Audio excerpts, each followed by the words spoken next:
I respectfully request the distinguished sponsor to yield to some questions. Yes, Mr. Speaker.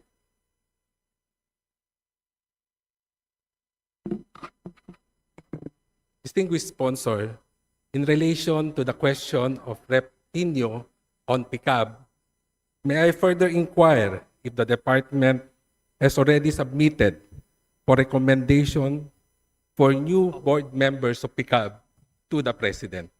Yes, Mr. Speaker. They have already submitted. Distinguished sponsor, when does the President makes the necessary appointments? Do you have an idea, Sir Distinguished Sponsor?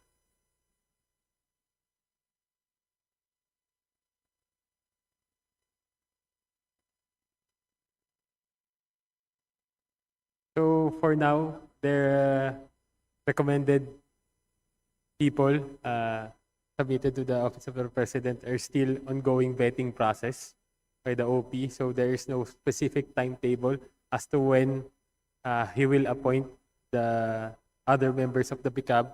But our secretary is in active communication with our president regarding this matter, Mr. Speaker.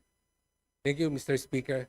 Distinguished sponsor, may I know the number of pending licenses to be issued by PICAB on new licenses, on renewal, on pending joint venture or consortium agreements? So for the pending cases for new licenses, it would be 208. And for the renewal, it would be at 390, Mr. Speaker. How about for joint venture or consortium agreement?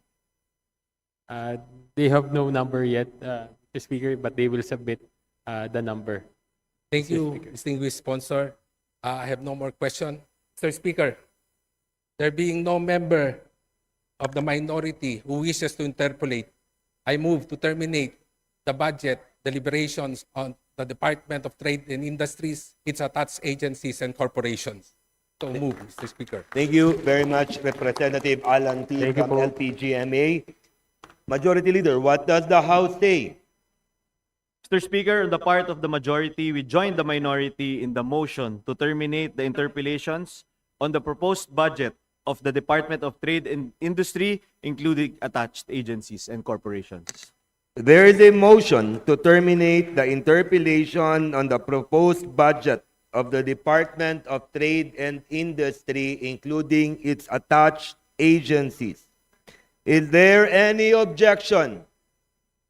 Chair hears none. The proposed budget of the Department of Trade and Industry, including its attached agencies, is hereby terminated. Majority Leader. Move to suspend, Mr. Speaker. Session suspended.